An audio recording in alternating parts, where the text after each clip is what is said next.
Winners don't chase, not because they can't, but because they understand the truth. Chasing is confession. The moment you run toward someone, you declare dependence. You reveal that your time, your focus, and your attention are available, which is another way of saying they are cheap. Machiavelli observed that power does not flow to the one who moves first. It flows to the one who makes others move. The predator never sprints after prey. It waits still until hunger drives the weaker toward its teeth. They all follow the same pattern. A spark of interest turns into a restless urgency. The mind begins to move faster than the reality around it. Effort multiplies. Attention focuses. And in the quiet spaces, something shifts. The moment the first move is made, the dynamic changes. The balance tips toward the one who receives and away from the one who gives. You feel the pull, the need to reach out, to close the gap, to prove you are worthy of their attention. That urge is the exact moment your position begins to rot. You believe chasing will make them see your value, but it does the opposite. It teaches them you have already placed yourself beneath them, and once they have seen that, you cannot take it back. You convince yourself it's action, that winners are decisive, but not in this game. Here, every step toward them is a step away from your own throne. The wolf doesn't sprint after every shadow in the forest. It waits, patient, silent, watching the weak wander closer. The winner does not run. They let the field tilt in their favor until movement becomes unnecessary. The truth you don't want to face is this: the chase is not a strategy. It's a surrender. Machiavelli understood this when he wrote that men are driven more by the fear of loss than by the hope of gain. The one who moves first to prevent a loss is already admitting they cannot bear to lose. The one who stays still makes the other bear that burden instead. When you chase, you sign a silent contract. You will put in the work. They will make the decision. You will invest. They will evaluate. The instant this unspoken agreement is visible, your position collapses.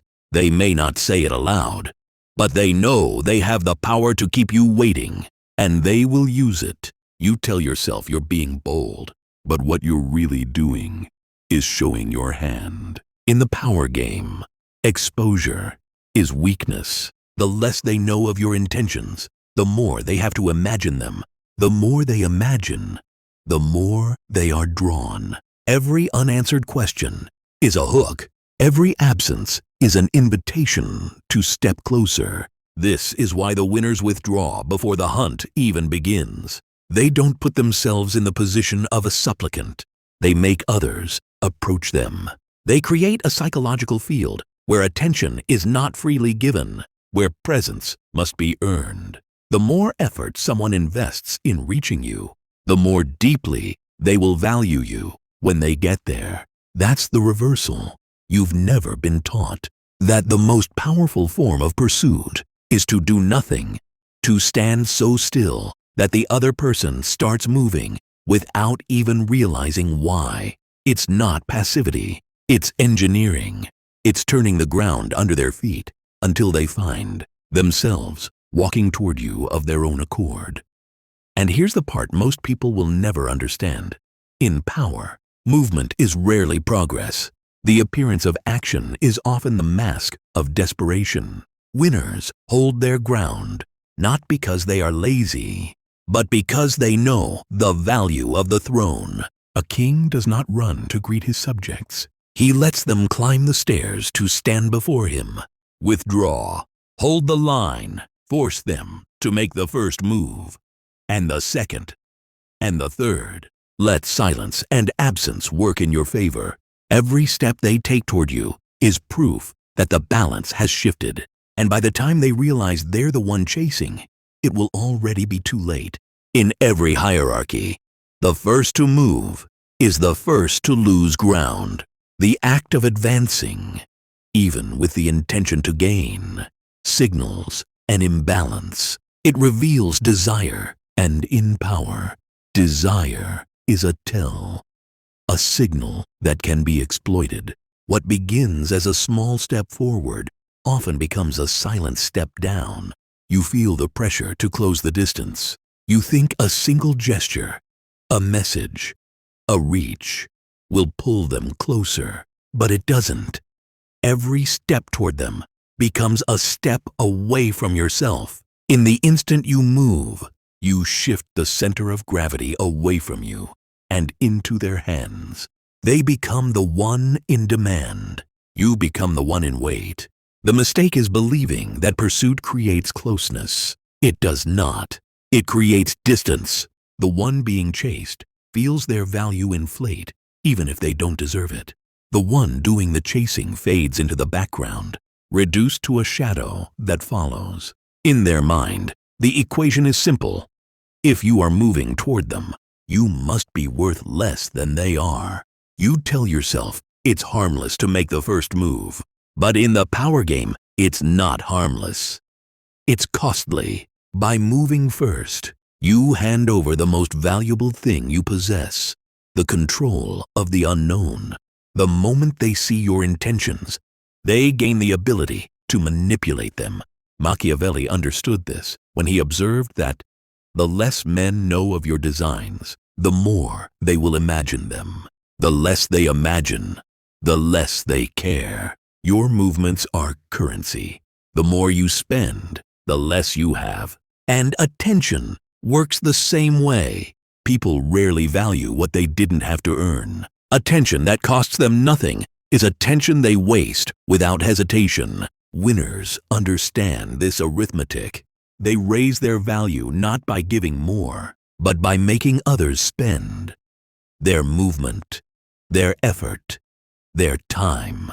So you must invert the instinct. Do not close the distance. Create the gap. Make your absence felt without declaring it. Delay your responses. Reduce your availability without explaining why. Every time you don't move, you hold up a mirror that forces them to see their own need. They will begin to step toward you without realizing they've started the chase. The cost of movement is not measured in energy, but in position. Every unnecessary step toward someone erodes your leverage. Stillness, on the other hand, compounds it. It turns you into a fixed point they must navigate toward. And once they begin moving, the dynamic has shifted. They are now the one paying the price to close the gap. In every group, value is decided long before words are spoken. Position is measured in who moves first, who waits, and who others must approach. Every interaction becomes an unspoken auction, and the currency is respect. The higher the demand for someone, the higher their perceived worth, until they begin bidding for it themselves. Respect is never given to the one running after it. The moment you chase approval, you show the crowd that you are a buyer, not the prize. You believe persistence will make them see your value, but it only confirms you have none. They need to earn. In this auction, your presence is the commodity. Flood the market with it, and the price drops instantly. You want them to admire you, to recognize what you bring. But admiration is not a gift. It's a purchase. People make with their own energy and attention. People only respect what costs them something. When you are always available, always reaching out, you strip away the cost of access. Without investment, there's no attachment. Without attachment, there's no loyalty. Machiavelli's insight was simple. Make yourself necessary, not common. Necessity is power. Commonness is death. Every time you chase, you reverse the roles. They stop working for your respect, and you start working for theirs. That shift is fatal, because once they know they can have you without effort. They stop valuing what you are. They stop guarding your presence, and they begin to test how little they can give while still keeping you near. The powerful understand that scarcity is not weakness. It is a weapon. To hold your value, you must control your supply, decide who gains your attention, and at what cost. Never make your presence predictable.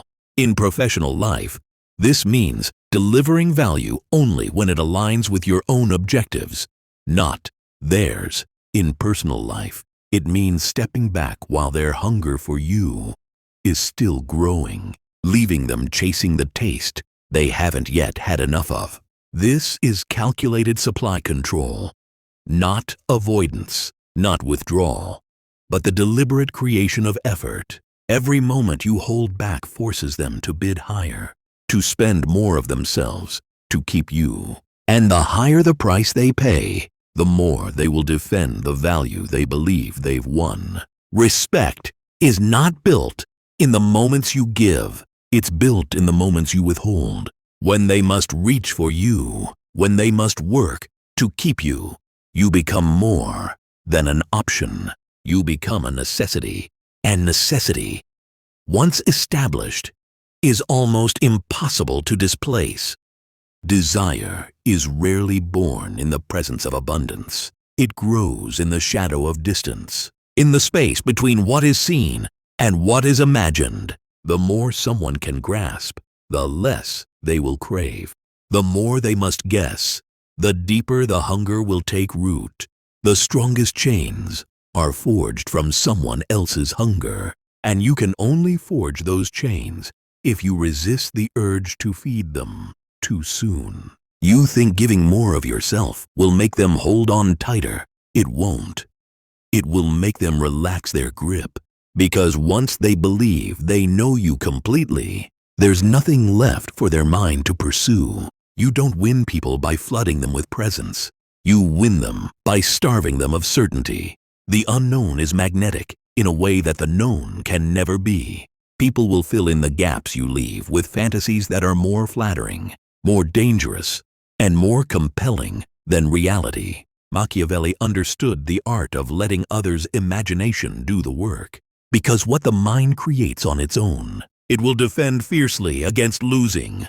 When you chase, you destroy this mechanism. You make yourself fully visible. You remove the blank spaces their mind would otherwise obsess over. The chase is not only a surrender of dignity, it's the surrender of mystery. And without mystery, desire withers into indifference. So you must learn the discipline of exposure. Reveal only enough to create questions. Show enough to make them believe there's more, but never enough to satisfy. Let curiosity gnaw at them. Let silence wrap around your image like a fog they can't see through. The more they wonder, the more they will move toward you. In conversation, this means leaving sentences unfinished, letting pauses stretch longer than they should. In action, it means delivering less than expected, not in value, but in completion. The mind hates an unfinished picture. It will keep returning to it again and again until it feels whole. And every time they return, they are coming closer on their own terms. Without you having to take a single step, you must resist the urge to clarify, to prove, to explain. Your silence is not emptiness. It's a mirror, forcing them to project their own desires onto you. The image they create will be far more seductive than anything you could deliberately present. This is how you make them chase the missing piece instead of you chasing them. Power comes when they feel the need to uncover you. And the more they feel it, the less they can control it. You are no longer just a person in their mind. You are an unsolved problem, a locked door, a secret they can't leave alone. That is when desire becomes a weapon, because they will offer effort, time, and loyalty just for the chance to solve you.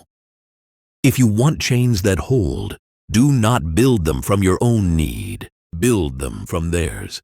Feed them fragments, not the whole. Make them earn each piece. And when they believe they are close to holding all of you, pull back just enough to remind them they never truly will. They move first. They speak first. They reveal their intentions before yours are even formed. In every contest, social, political, or personal, motion betrays position. The one who waits draws the map while the other walks it. Stillness is not absence of action. It is the most calculated form of it. And yet, you've been taught to chase. You've been told that persistence is strength, that movement equals progress. But the truth is simpler and far colder. Every step you take towards someone lowers your value in their eyes. Every reach confirms that they are the center, and you are the orbiting body. A king doesn't leave his throne to prove he's king. The throne itself is the proof. You feel it when you move too quickly. That subtle erosion of power. The instant you pursue, the balance shifts. They become the prize, you the contender. This is why Machiavelli wrote that stability creates loyalty. In power, stability is theater. Even when chaos gnaws at your insides, the performance must remain unbroken. You do not flinch. You do not lean forward. You let the world lean toward you. The pull of stillness is magnetic, but only when it is paired with silent confidence. When you remain rooted, others begin to circle you. They adjust their tone, their timing, even their strategy, all in response to your unmoving center. Without realizing it, they start to believe you are what they lack: stability in a world that cannot sit still. And once they believe that, you control the tempo of every interaction. Resist the instinct to close the distance. That urge is the predator's greatest weakness, the moment when hunger overrides calculation. Instead, feed the throne beneath you. Channel every drop of energy you would have spent chasing into the quiet improvement of your base, your resources, your skills, your reach. As you grow, the gravity deepens. As the gravity deepens, the chase reverses. The tactic is deceptively simple. Stay still, but never stagnant. You are the calm surface that hides a moving current. They see serenity. They do not see the work beneath it. And when they come closer, because they will, they step into a field where you dictate the terms. That is the unspoken reward of stillness. By the time they arrive, they are already playing your game. Stillness is not weakness. It is not surrender. It is the art of making others act first, reveal first, need first. Every moment you remain unshaken forces the world to prove itself to you. And when they finally do, you no longer need to move at all. The victory was sealed in the silence. Some dynamics operate like gravity in reverse. The closer one entity moves toward another, the faster the other pulls away. It is an unspoken law in both nature and human behavior. The hunter who runs toward the prey triggers the instinct to flee. The merchant who pushes too hard loses the sale. The leader who demands loyalty breeds rebellion. You've felt it before. That hollow ache in the chest when someone starts slipping away. Your instinct is to close the gap, to prove your worth, to remind them why they should stay. But the more you move toward them, the colder they become. You tell yourself you're fighting for the connection, but in truth, you're strangling it. The air becomes thin, the walls close in, and they begin to dream of escape. And here is the truth you never wanted to hear. Machiavelli warned that men are driven by two principal impulses, either by love or by fear. Chasing someone gives them neither. It signals that you fear losing them, and it strips them of the choice to love you freely. The result? They associate your presence with pressure, not pleasure, and pressure always sends people running. The reversal is cruel in its simplicity. The moment you grip too tightly, the other person's mind begins searching for the nearest exit. It's not that they want to leave. It's that you've made staying feel like surrender. In politics, in business, in love, the same rule applies. People crave the illusion of freedom. They want to choose you, not feel as though they are being herded toward you. So you must learn the art of calculated absence. Give space before it is demanded. Loosen your grip while they are still within reach. Let the air between you expand until they feel it themselves. That strange pull toward what is slipping away. You appear detached, but every move is deliberate. Every inch you step back is a silent command for them to step forward. Control. Real control is not the act of holding someone in place. It is allowing them to walk away while knowing they will return on their own. You do not chase. You do not beg. You create the conditions where leaving feels like loss and coming back feels like victory. The ones who master this never run after anyone, because in the end, everyone runs after them. In every hierarchy, there is a visible shift between the one who hunts and the one who rules. The hunter moves with urgency, burning energy in the pursuit of targets. The ruler sits still, and yet the world moves toward them. One position requires movement, the other demands gravity. They cannot exist together. You can't be the hunter and the king at the same time.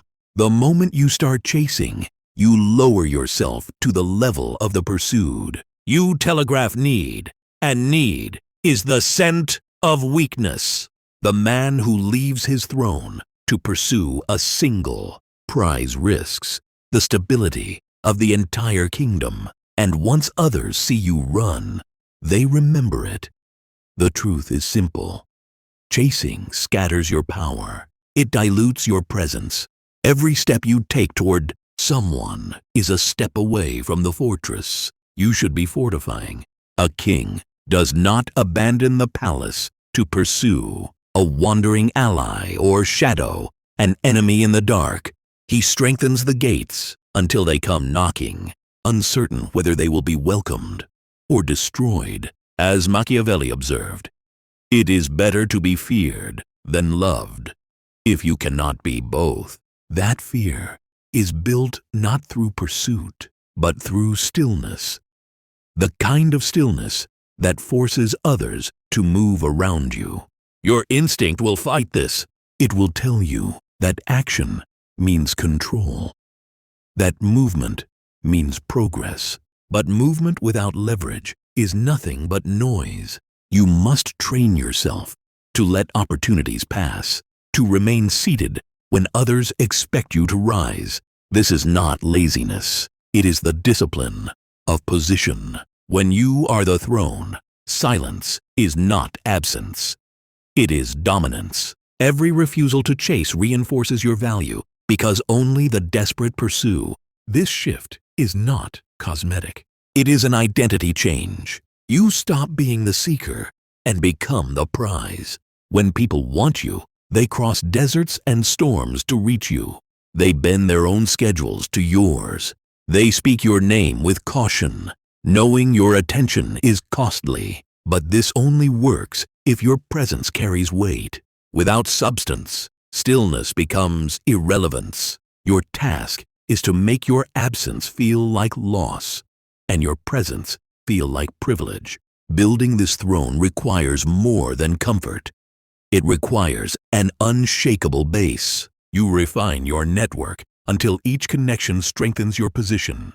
You cultivate wealth not to flaunt it, but to ensure you never have to beg. You expand influence so subtly that others begin to orbit you without realizing why. The fortress you build is not just stone and steel.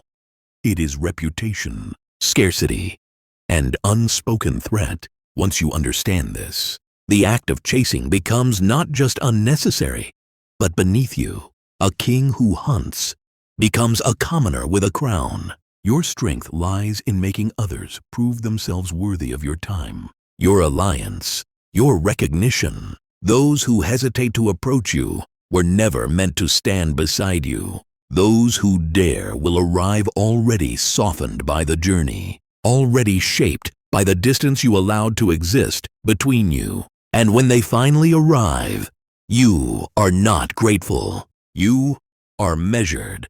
You understand that they came because the alternative was worse.